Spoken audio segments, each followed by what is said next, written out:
मौर्य राजवंश या मौर्य साम्राज्य लगभग 322 ईस्वी से 185 ईस्वी पूर्व प्राचीन भारत का एक शक्तिशाली राजवंश था। मौर्य राजवंश ने 137 वर्ष भारत में राज्य किया। इसकी स्थापना का श्रेय चंद्रगुप्त मौर्य और उसके मंत्री चाणक्य को दिया जाता है। यह साम्राज्य पूर्व में मगध राज्य में गंगा नदी के मैदानों, आज का बिहार एवं बंगाल से शुरू हुआ। इसकी राजधानी पाटलिपुत्र, आज के पटना शहर के पास थी। चंद्रगुप्त मौर्य ने 322 ईसा पूर्व में इस साम्राज्य की स्थापना की और तेजी से पश्चिम की तरफ अपना साम्राज्य का विस्तार किया। उसने कई छोटे छोटे क्षेत्रीय राज्यों के आपसी मतभेदों का फायदा उठाया जो सिकंदर के आक्रमण के बाद पैदा हो गए थे। 316 ईसा पूर्व तक मौर्य वंश ने पूरे उत्तर पश्चिम भारत पर अधिकार कर लिया था। चक्रवर्ती सम्राट अशोक के राज्य में मौर्य वंश का वृहद स्तर पर विस्तार हुआ। सम्राट अशोक के कारण ही मौर्य साम्राज्य सबसे महान एवं शक्तिशाली बनकर विश्व भर में प्रसिद्ध हुआ। साम्राज्य विस्तार 323 ईसा पूर्व में चंद्रगुप्त मौर्य ने अंतिम नंद शासक धनानंद को 323 ईसा पूर्व में युद्धभूमि में पराजित कर मौर्य वंश की 322 ईसा पूर्व में नींव डाली। इस कार्य में अर्थशास्त्र नामक पुस्तक द्वारा चाणक्य ने सहयोग किया। विष्णुगुप्त एवं कौटिल्य उनके अन्य नाम हैं। सम्राट चंद्रगुप्त मौर्य लगभग 322 ईसा पूर्व से 298 ईसा पूर्व। चंद्रगुप्त मौर्य के जन्म वंश के संबंध में जानकारी ब्राह्मण धर्म ग्रंथों, बौद्ध और जैन ग्रंथों में मिलती है। वेद प्रमाणों और आलोचनात्मक समीक्षा के बाद यह साबित है कि चंद्रगुप्त के पिता चंद्रवर्धन मौर्य थे। उनका पिपलीवन में जन्म हुआ था। धनानंद ने उनकी धोखे से हत्या कर दी। चंद्रगुप्त मौर्य का पालन पोषण एक गोपालक द्वारा किया गया। चंद्रगुप्त मौर्य का गोपालक के रूप में ही राजा गुण होने का पता चाणक्य ने कर लिया था तथा उनके 1000 पण में गोपालक से छुड़ाया। तत्पश्चात तक्षशिला लाकर सभी विद्या में निपुण बनाया। अध्ययन के दौरान ही संभवतः चंद्रगुप्त सिकंदर से मिले थे। 323 ईसा पूर्व में सिकंदर की मृत्यु हो गई तथा उत्तरी सिंधु घाटी में प्रमुख यूनानी क्षत्रप फिलिप द्वितीय की हत्या हो गई।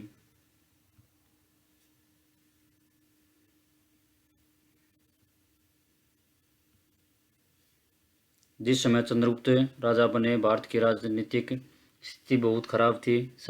उन्होंने सबसे पहले एक सेना तैयार की और सिकंदर के विरुद्ध युद्ध प्रारंभ किया। 317 ईसा पूर्व तक उन्होंने संपूर्ण सिंध और पंजाब प्रदेशों पर अधिकार कर लिया। अब चंद्रगुप्त मौर्य सिंध और पंजाब का एक क्षत्र शासक हो गए। पंजाब और सिंध विजय के बाद चंद्रगुप्त तथा चाणक्य ने घनानंद का नाश करने हेतु मगध पर आक्रमण कर दिया। युद्ध में चंद्रगुप्त से क्रू धनानंद मारा गया। अब चंद्रगुप्त भारत के एक विशाल साम्राज्य मगध का शासक बन गए। सिकंदर की मृत्यु के बाद सेलुकस उसका उत्तराधिकारी बना। वह सिकंदर द्वारा जीता हुआ भूभाग प्राप्त करने के लिए उत्सुक था। इस उद्देश्य से 305 ईसा पूर्व उसने भारत पर पुनः चढ़ाई की। चंद्रगुप्त ने पश्चिमोत्तर भारत के यूनानी शासक सेलुकस निकेटर को पराजित कर एरिया, हेरात, अराकोसिया, कंधार, जैडोसिया, मकरान, बलूचिस्तान, पेरोपेनिसडाई, काबुल के भूभाग को अधिकृत कर विशाल भारतीय साम्राज्य की स्थापना की। सेलुकस ने अपनी पुत्री हेलेना कार्नेलिया का विवाह चंद्रगुप्त से कर दिया। उसने मेगस्थनीज को राजदूत के रूप में चंद्रगुप्त मौर्य के दरबार में नियुक्त किया। सम्राट चंद्रगुप्त मौर्य का साम्राज्य। गुप्त मौर्य ने पश्चिम भारत में सौराष्ट्र तक प्रदेश जीतकर अपने प्रत्यक्ष शासन के अंतर्गत शामिल किया। गिरनार अभिलेख 150 ईसा पूर्व के अनुसार इस प्रदेश में पुष्य गुप्त वैश्य सम्राट चंद्रगुप्त मौर्य का राज्यपाल था। इसने सुदर्शन झील का निर्माण किया। दक्षिण में चंद्रगुप्त मौर्य ने उत्तरी कर्नाटक तक विजय प्राप्त की। चंद्रगुप्त मौर्य के विशाल साम्राज्य में काबुल, हेरात, कंधार, बलूचिस्तान, पंजाब, गंगा यमुना का मैदान, बिहार, बंगाल, गुजरात था तथा विंध्य और कश्मीर के भूभाग सम्मिलित थे। लेकिन चंद्रगुप्त मौर्य ने अपने साम्राज्य उत्तर पश्चिम में ईरान से लेकर पूर्व में बंगाल तथा उत्तर में कश्मीर से लेकर दक्षिण में उत्तरी कर्नाटक तक विस्तृत किया था। इसका अंतिम समय विवादित है, जो अस्पष्ट है। उस समय मगध भारत का सबसे शक्तिशाली राज्य था। मगध पर कब्जा होने के बाद चंद्रगुप्त सत्ता के केंद्र पर आसीन हो चुके थे। चंद्रगुप्त ने पश्चिमी और दक्षिणी भारत पर विजय अभियान पर आरंभ किया। इसकी जानकारी अप्रत्यक्ष साक्ष्यों से मिलती है। रुद्रदामन के जूनागढ़ शिलालेख में लिखा है कि सिंचाई के लिए सुदर्शन झील पर एक बांध पुष्यगुप्त द्वारा बनाया गया था। पुष्यगुप्त उस समय सम्राट चंद्रगुप्त मौर्य का राज्यपाल था। चंद्रगुप्त मौर्य ने सिकंदर अलेक्जेंडर के सेनापति सेलुकस को 305 ईसा पूर्व के आसपास हराया था। ग्रीक विवरण इस विजय का उल्लेख नहीं करते हैं, पर इतना कहते हैं कि चंद्रगुप्त यूनानी स्त्रोतों से सेंडोकोटस नाम से और सेलुकस के बीच एक संधि हुई थी, जिसके अनुसार सेलुकस ने कंधार, काबुल, हेरात, बलूचिस्तान के प्रदेश चंद्रगुप्त को दे दिए थे। चंद्रगुप्त ने उसे 500 हाथी भेंट किए थे। इतना भी कहा जाता है कि चंद्रगुप्त ने सेलुकस की बेटी कर्नेलिया हेलेना से विवाह संबंध स्थापित किया था। सेलुकस ने मेगास्थनीज को चंद्रगुप्त के दरबार में राजदूत के रूप में भेजा था। प्लूटार्क के अनुसार सेंडोकोटस उस समय तक सिंहासन रूढ़ हो चुके थे। उन्होंने सम्राट बिंदुसार मौर्य लगभग 298 ईस्वी पूर्व से 273 ईसा पूर्व चन विजित कर के बाद उसका पुत्र बिंदुसार सत्तारूढ़ हुआ तथा उसके बारे में अधिक ज्ञात नहीं है, जिसे वायु पुराण में भद्रसार और जैन साहित्य में सिंहसेन कहा गया है। यूनानी लेखक ने इन्हें अमित्रोचेटस, संस्कृत शब्द में अमित्रघात, शत्रुओं का नाश करने वाला से लिया गया है, कहा है। यह 298 ईसा पूर्व मगध साम्राज्य के सिंहासन पर बैठा। जैन ग्रंथों के अनुसार बिंदुसार की माता दुर्धरा थी। थेरवाद परंपरा के अनुसार वह हिंदू धर्म का अनुयायी था। दक्षिण की ओर साम्राज्य विस्तार का श्रेय बिंदुसार को दिया जाता है, हालांकि उसके विजय अभियान का कोई साक्ष्य नहीं है। जैन परंपरा के अनुसार उसकी मां का नाम दुर्धरा था और पुराणों में वर्णित बिंदुसार ने 25 वर्षों तक शासन किया था। उसे अमित्रघात, दुश्मनों का संहार करने वाला की उपाधि भी दी जाती है, जिसे यूनानी ग्रंथों में अमित्रोकेडीज का नाम दिया जाता है। उसने एक यूनानी शासक एंटियोकस प्रथम से सूखी अंजीर, मीठी शराब व एक दार्शनिक की मांग की थी। उसे अंजीर व शराब दी गई, किंतु दार्शनिक देने से इनकार कर दिया गया। मौर्य साम्राज्य के उत्तर पश्चिम स्थित तत्कालीन राज्य बिंदुसार के समय भारत का पश्चिम एशिया से व्यावहारिक संबंध अच्छा था। बिंदुसार के दरबार में सीरिया के राजा एंटियोकस प्रथम ने डाइमेकस नामक दूत भेजा था। मिस्र के राजा टोलमी द्वितीय ने काल में डाइनोसियस नामक राजदूत मौर्य दरबार में बिंदुसार की राज्यसभा में आया था। दिव्यावदान के अनुसार बिंदुसार के शासनकाल में तक्षशिला में 2 विद्रोह हुए थे, जिनका दमन करने के लिए पहली बार सुसीम, दूसरी बार अशोक को भेजा। प्रशासन के क्षेत्र में बिंदुसार ने अपने पिता का ही अनुसरण किया। प्रति में उपराजा के रूप में कुमार नियुक्त किए। दिव्यादान के अनुसार अशोक अवंती का उपराजा था। बिंदुसार की सभा में 500 सदस्य वाली मंत्रिपरिषद थी, जिसका प्रधान खलाटक था। बिंदुसार ने 25 वर्षों तक राज्य किया। अंततः 273 ईसा पूर्व में उसकी मृत्यु हो गई। सम्राट अशोक मौर्य लगभग 272 ईसा पूर्व से 236 ईसा पूर्व। राजगद्दी प्राप्त होने के बाद अशोक को अपनी आंतरिक स्थिति सुदृढ़ करने में 4 वर्ष लगे। इस कारण राज्यारोहण 4 वर्ष बाद 269 ईसा पूर्व में हुआ था। सम्राट अशोक मौर्य का साम्राज्य। सम्राट अशोक भारत के ही नहीं बल्कि विश्व के इतिहास के सबसे महान शासकों में से एक हैं। अपने राजकुमार के दिनों में उन्होंने उज्जैन तथा तक्षशिला के विद्रोह को दबा दिया था, पर कलिंग की लड़ाई उनके जीवन में एक निर्णायक मोड़ साबित हुई और उनका मन युद्ध में हुए नरसंहार से ग्लानि से भर गया। उन्होंने बौद्ध धर्म अपना लिया और उसके प्रचार के लिए बहुत कार्य किए। सम्राट अशोक को बौद्ध धर्म में उपगुप्त ने दीक्षित किया था। उन्होंने देवानाम प्रिय, प्रियदर्शी जैसी उपाधि धारण की। सम्राट अशोक के शिलालेख तथा शिलोत्कीर्ण उपदेश भारतीय उपमहाद्वीप में जगह जगह पाए जाते हैं। उन्होंने धर्म प्रचार के लिए विदेशों में भी अपने प्रचारक भेजे। जिन जिन धर्म देशों में प्रचारक भेजे गए उनमें सीरिया तथा पश्चिम एशिया का एंटियोकस थियोस, मिस्र का टोलेमी फिलालेड्स, मकदूनिया तथा एंटिगोनस गोनातस, साइरिन का मेगास तथा एपाइरस का अलेक्जेंडर शामिल थे।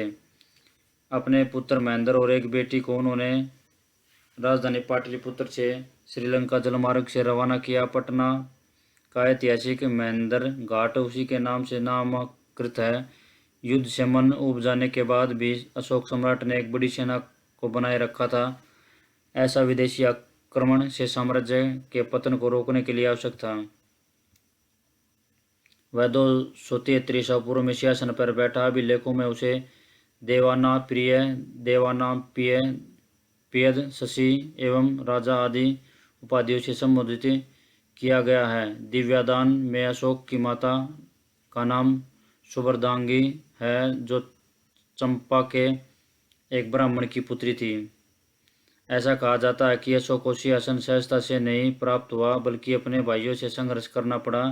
दीपवंश के अनुसार यह कहा गया है कि अशोक ने 100 भाइयों को मार डाला। महावंश में लिखा है कि अशोक ने 99 भाइयों की हत्या की। तिब्बती बौद्ध परंपरा में तारानाथ की पुस्तक भारत में बौद्ध धर्म का इतिहास में कहा गया है कि अशोक ने 6 भाइयों की हत्या की। बौद्ध कथा अशोकावदान में केवल एक भाई सुसीम की हत्या का उल्लेख है। अन्य भाइयों के मारे जाने का कोई संदर्भ नहीं है। ये विविधताएं उन विसंगतियों और अनिश्चितताओं को उजागर करती हैं जो सांप्रदायिक बौद्ध ग्रंथों द्वारा ऐतिहासिक घटनाओं की व्याख्या करने में उत्पन्न हुई है।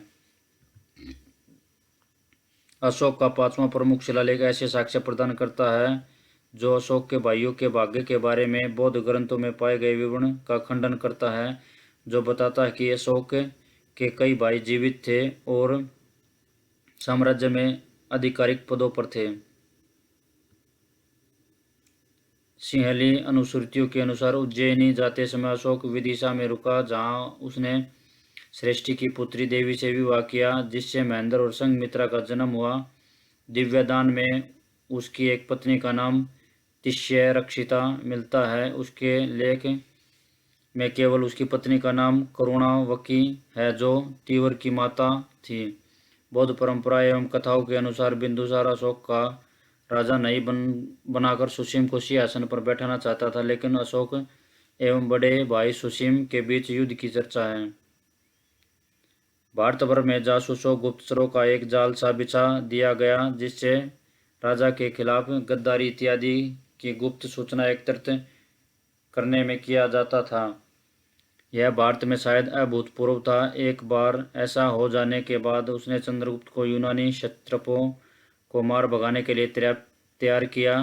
इस कार्य में उसे गुप्तचरों के विस्तृत जाल में मदद मिली। मगध के साम्राज्य में चाणक्य ने मगध में गृह युद्ध को उकसाया। उसके गुप्तचरों ने नंद के अधिकारियों को रिश्वत देकर उन्हें अपने पक्ष में कर लिया। इसके बाद नंद शासक ने अपना पद छोड़ दिया और चाणक्य को विजयश्री प्राप्त हुई।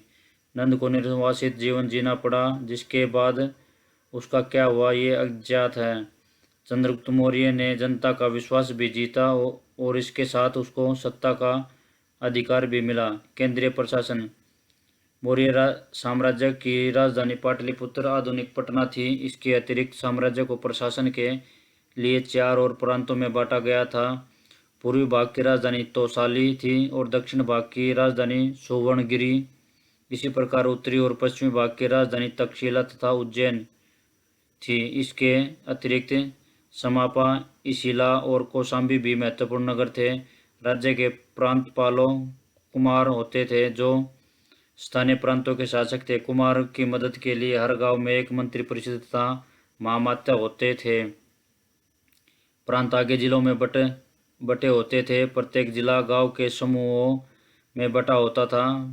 प्रादेशिक जिला प्रशासन का प्रधान होता था। रजूक जमीन को मापने का काम करता था। प्रशासन की सबसे छोटी इकाई गांव थी, जिसका प्रधान ग्रामिक कहलाता था। कौटिल्य ने अर्थशास्त्र में नगरों के प्रशासन के बारे में एक पूरा अध्याय लिखा है। विद्वानों का कहना है कि उस समय पाटलिपुत्र एवं अन्य नगरों का प्रशासन इसी सिद्धांत के अनुरूप ही रहा होगा। मेगास्थनीज ने पाटलिपुत्र के प्रशासन का वर्णन किया है। उसके अनुसार पाटलिपुत्र नगर का शासन एक नगर परिषद द्वारा किया जाता था, जिसमें 30 सदस्य थे। ये 30 सदस्य 5-5 सदस्यों वाली 6 समितियों में बटे होते थे। प्रत्येक समिति का कुछ निश्चित काम होता था। पहली समिति का काम औद्योगिक तथा कलात्मक उत्पादन से संबंधित था। इसका काम वेतन निर्धारित करना और मिलावट रोकना भी था। दूसरी समिति पाटलिपुत्र के बाहर से आने वाले लोगों, खासकर विदेशियों के मामले देखती थी। तीसरी समिति का ताल्लुक जन्म और मृत्यु पंजीकरण से था। चौथी समिति व्यापार एवं वाणिज्य का विनियमन करती थी। इसका काम निर्मित माल की बिक्री तथा पण्य पर नजर रखना था। पांचवी माल के विनिर्माण पर नजर रखती थी, तो छठी का काम कर वसूलना था। नगर परिषद के द्वारा जन कल्याण के कार्य करने के लिए विभिन्न प्रकार के अधिकारी भी नियुक्त किए जाते थे, जैसे सड़कों, बाजारों, चिकित्सालयों, देवालयों, शिक्षा संस्थाओं, जलपूर्ति, बंदरगाहों की मरम्मत और रखरखाव का काम करना। नगर का प्रमुख अधिकारी नागरक कहलाता था। कौटिल्य ने नगर प्रशासन में कई विभागों का भी उल्लेख किया है, जो नगर के कई कार्यकलापों को नियमित करते थे, जैसे लेखा विभाग, राजस्व विभाग, खान तथा खनिज विभाग, रथ विभाग, सीमा शुल्क और कर विभाग। मौर्य साम्राज्य के समय एक और बात जो भारत में अभूतपूर्व थी, जो मौर्यों का गुप्तचर जाल। उस समय पूरे राज्य में गुप्तचरों का जाल बिछा दिया गया था, जो राज्य पर किसी भारी आक्रमण या आंतरिक विद्रोह की खबर प्रशासन तथा सेना तक पहुंचाते थे। गांव का आधिकारिक मुखिया ग्रामिक था। नागरिकों शहरों में शहर के वकील के पास कुछ मजिस्ट्रियल शक्तियां थीं। मौर्य प्रशासन में जनगणना लेना एक नियमित प्रक्रिया थी। मौर्य साम्राज्य में व्यापारियों, कृषकों, लुहारों, कुम्हारों, बढ़इयों आदि जैसे लोगों के विभिन्न वर्गों का गणना करने के लिए ग्रामीण अधिकारी ग्रामिक और नगरपालिका अधिकारी नागरिक जिम्मेदार थे, और मवेशी भी ज्यादातर कराधान उद्देश्यों के लिए। ये व्यवसाय जातियों के रूप में समेकित हुए। भारतीय समाज की एक विशेषता जो आज तक भारतीय राजनीति पर प्रभाव करती रही है। भारत में सर्वप्रथम मौर्य वंश के शासनकाल में ही राष्ट्रीय राजनीतिक एकता स्थापित हुई थी। मौर्य प्रशासन में सत्ता का सुदृढ़ केंद्रीकरण था, परंतु राजा निरंकुश नहीं होता था। मौर्य काल में गणतंत्र का ह्रास हुआ और राजतंत्रात्मक व्यवस्था सुदृढ़ हुई। कौटिल्य ने राज्य सप्तांक सिद्धांत निर्दिष्ट किया था,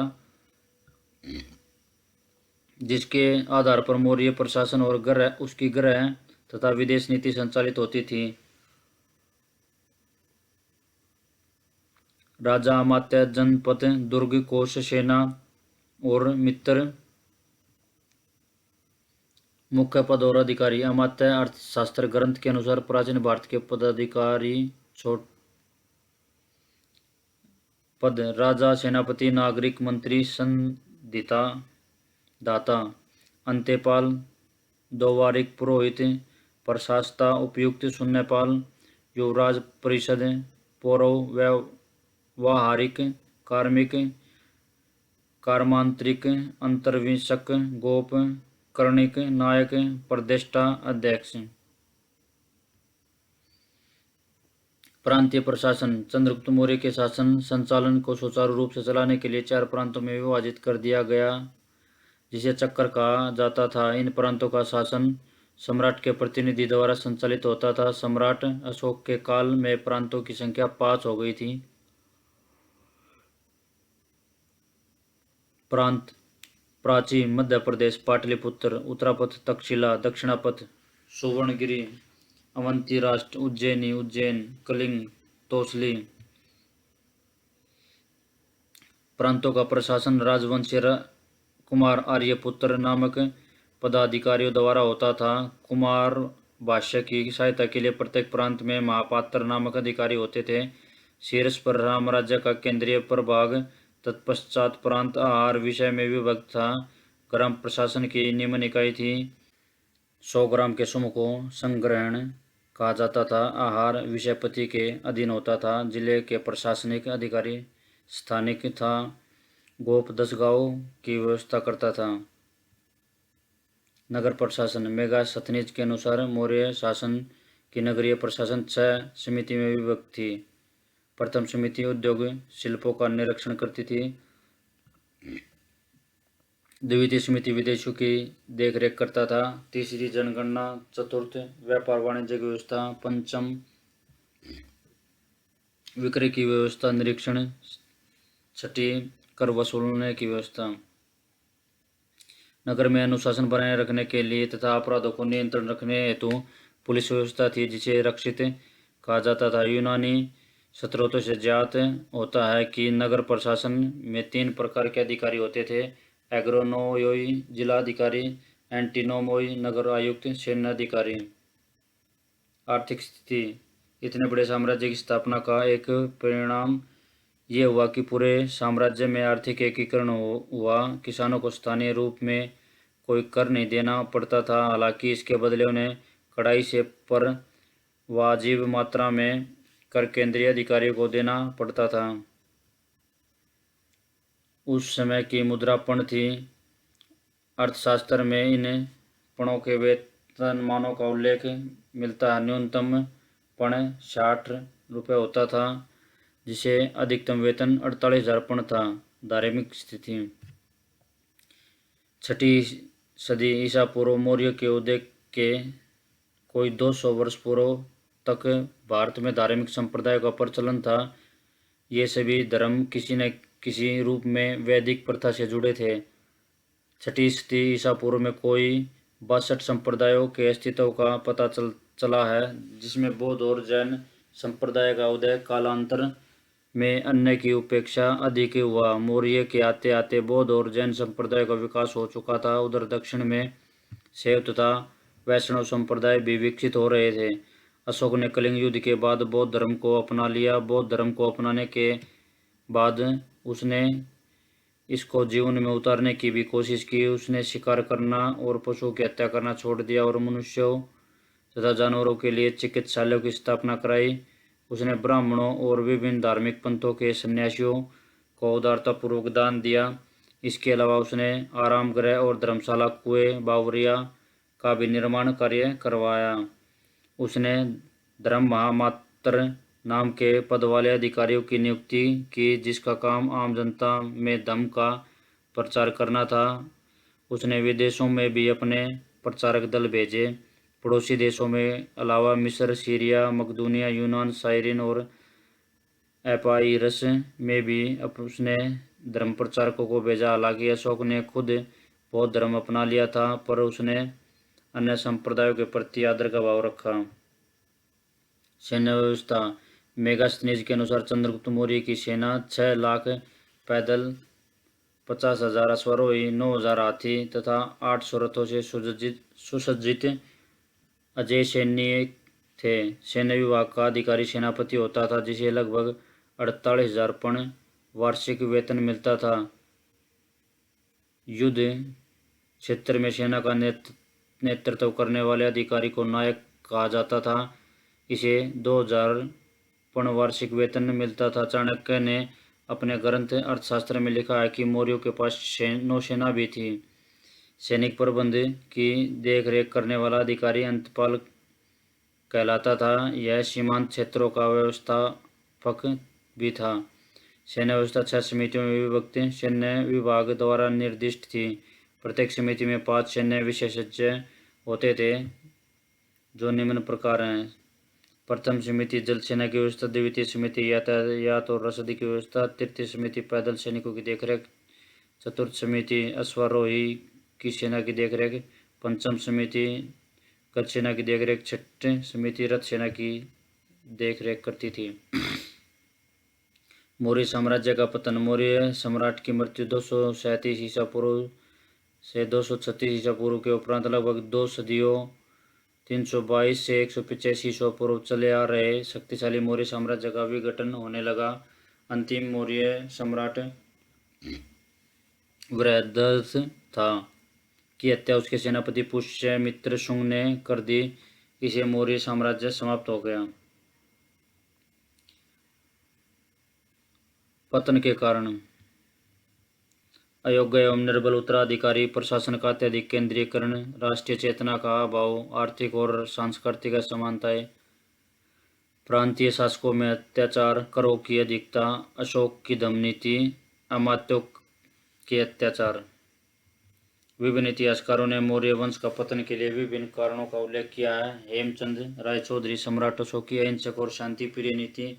डी कोसांबी, आर्थिक संकटग्रस्त व्यवस्था का होना। DN झा, निर्बल उत्तराधिकारी। रोमिला थापर, मौर्य साम्राज्य के पतन के लिए केंद्रीय शासन अधिकारी तंत्र का अव्यवस्था एवं अप्रशिक्षित होना। अयोग्य और निर्बल उत्तराधिकारी। अशोक की मृत्यु के बाद कुछ प्रांत विद्रोह करके स्वतंत्र हो गए और अशोक ने बौद्ध धर्म को अपनाने के बाद अपने दिग्विजय नीति चारों दिशाओं में विजय को धम्म विजय नीति में बदल दिया, जिसके परिणाम स्वरूप मौर्य वंशी शासकों ने शायद अपना कभी भी राज्य विस्तार करने की कोशिश नहीं की होगी। राजतरंगिणी से ज्ञात है कि कश्मीर में जालौक ने स्वतंत्र राज्य स्थापित कर लिया। तारानाथ के गुण से पता चलता है कि वीरसेन ने गंधार प्रदेश में स्वतंत्र राज्य की स्थापना कर ली। कालिदास के मालविकाग्नि मित्र के अनुसार विदर्भ भी एक स्वतंत्र राज्य हो गया। परवर्ती मौर्य शासकों में कोई भी इतना सक्षम नहीं था कि समस्त राज्य को एक छत्र शासन व्यवस्था के अंतर्गत संगठित करता। विभाजन की इस स्थिति में यवनों का सामना संगठित रूप में नहीं हो सका और साम्राज्य का पतन अस्वयंभावी था। शासन का अति केंद्रीयकरण। मौर्य प्रशासन में सभी महत्वपूर्ण कार्य राजा के नियंत्रण में होते थे। उसे वरिष्ठ पद अधिकारियों की नियुक्ति का सर्वोच्च अधिकार प्राप्त होता था। ऐसे में अशोक की मृत्यु के पश्चात उसके निर्बल उत्तराधिकारियों के काल में केंद्रीय नियंत्रण से सही कार्य नहीं हो सका। राजकीय व्यवस्था तरमरा गई। आर्थिक संकट। अशोक ने बौद्ध धर्म अपनाने के बाद 84,000 बौद्ध स्तूप बनवाकर राजकोष खाली कर दिया और इन स्तूपों को बनवाने के लिए प्रजा पर कर बढ़ा दिया गया और इन स्तूपों की देखभाल के लिए खर्च का बोझ सामान्य प्रजा पर पड़ा। मौर्य साम्राज्य के पुरातात्विक स्थल। मौर्य कालीन सभ्यता के अवशेष भारतीय उपमहाद्वीप में जगह जगह पाए जाते हैं। उनमें से मुख्य अशोक के अभिलेख है। कुंभहार परिसर, आरोग्य विहार के खंडहर, प्राचीन शहर पाटलिपुत्र में, कुम्भहार में पटना पाटलिपुत्र के पास, कुम्भरारी या कुम्भहार परिसर में अशोककालीन भग्नावशेष पाए जाते हैं। अशोक के स्तंभ और शिलोत्कीर्ण उपदेश साम्राज्य के विभिन्न हिस्सों में मिले हैं। सारनाथ परिसर, मुख्य लेख सारनाथ और अशोक स्तंभ। अशोक स्तंभ वैशाली में अशोक ने अपने स्तंभ लेखों के अंकन के लिए ब्राह्मी और खरोष्टी दो लिपियों का उपयोग किया और संपूर्ण देश में व्यापक रूप से लेखन कला का प्रचार हुआ। धार्मिक स्थापत्य और मूर्तिकला का अभूतपूर्व विकास अशोक के समय में हुआ। परंपरा के अनुसार उन्हें 3 वर्ष के अंतर्गत 84,000 स्तूपों का निर्माण कराया। इसमें से ऋषि पत्तन सारनाथ में उनके द्वारा निर्मित धर्मराज जी का स्तूप का भग्नावशेष अब भी दृष्टव्य है। मौर्यों का कुल और वंशज। सम्राट चंद्रगुप्त मौर्य का कुल। चंद्रगुप्त पुराण और धर्म ग्रंथों के अनुसार क्षत्रिय मौर्य कुल में उत्पन्न हुए थे। मुद्रा राक्षस नामक संस्कृत नाटक चंद्रगुप्त को वृषलक कहता है। वृषल के 2 अर्थ होते हैं। पहला धर्मलोपक अर्थात धर्म के प्रति उदासीन और दूसरा सर्वश्रेष्ठ राजा। लेकिन इतिहासकार राधा कुमुद मुखर्जी का विचार है कि इसमें दूसरा अर्थ सर्वश्रेष्ठ राजा ही उपयुक्त है। जैन परिशिष्ट पर्वन के अनुसार चंद्रगुप्त मौर्य म्यूर पोस्को के एक ग्राम के मुखिया की पुत्री से उत्पन्न हुए थे। चंद्रगुप्त मौर्य के पिता का नाम चंद्रवर्धन मौर्य था। मध्यकालीन अभिलेखों के साक्ष्य के अनुसार वे मौर्य सूर्यवंशी मानधाता से उत्पन्न थे। बौद्ध साहित्य में वे मौर्य क्षत्रिय कहे गए महावंश चंद्रगुप्त को मौर्य क्षत्रियों से पैदा हुआ बताता है। दिव्यावदान में बिंदुसार स्वयं को मुदाभिषिक्त क्षत्रिय कहते हैं। अशोक भी स्वयं को क्षत्रिय बताते हैं। महापरिनिबान सूत्र में मौर्य पिपलिवन के शासक गणतांत्रिक व्यवस्था वाली जाति सिद्ध होते हैं। पिपलिवन ईसा पूर्व 6वीं शताब्दी में नेपाल की तराई में स्थित टुमिनदेई से लेकर आधुनिक कुशीनगर जिले के कस्या प्रदेश तक को कहते थे। मगध साम्राज्य की प्रसार नीति के कारण इसके स्वतंत्र स्थिति शीघ्र ही समाप्त हो गई। यही कारण था कि चंद्रगुप्त का पशुपालकों के संपर्क में पालन हुआ। परंपरा के अनुसार वह बचपन में अत्यंत तीक्ष्ण बुद्धि था एवं सम्य वयस्क बालकों का सम्राट बनकर उन पर शासन करता था। ऐसे ही किसी अवसर पर चाणक्य की दृष्टि उस पर पड़ी। फलतः चंद्रगुप्त तक्षशिला गए, जहां उन्हें राजोचित शिक्षा दी। ग्रीक इतिहासकार जस्टिन के अनुसार सांदोकातस चंद्रगुप्त साधारण जन्मा था। वंशावली मौर्य शासकों की सूची। चंद्रगुप्त मौर्य 322 ईस्वी से ईसा पूर्व से 297 ईसा पूर्व, बिंदुसार 297 ईसा पूर्व से 273 ईसा पूर्व, अशोक महान 268 ईसा पूर्व से 232 ईसा पूर्व, दशरथ मौर्य 232 ईसा पूर्व से 224 ईसा पूर्व, संप्रति मौर्य 224 ईसा पूर्व से 215 ईसा पूर्व, शालिशोक 215 ईसा पूर्व से 202 ईसा पूर्व, वृहद्रथ मौर्य 127 ईसा पूर्व से 185 ईसा पूर्व।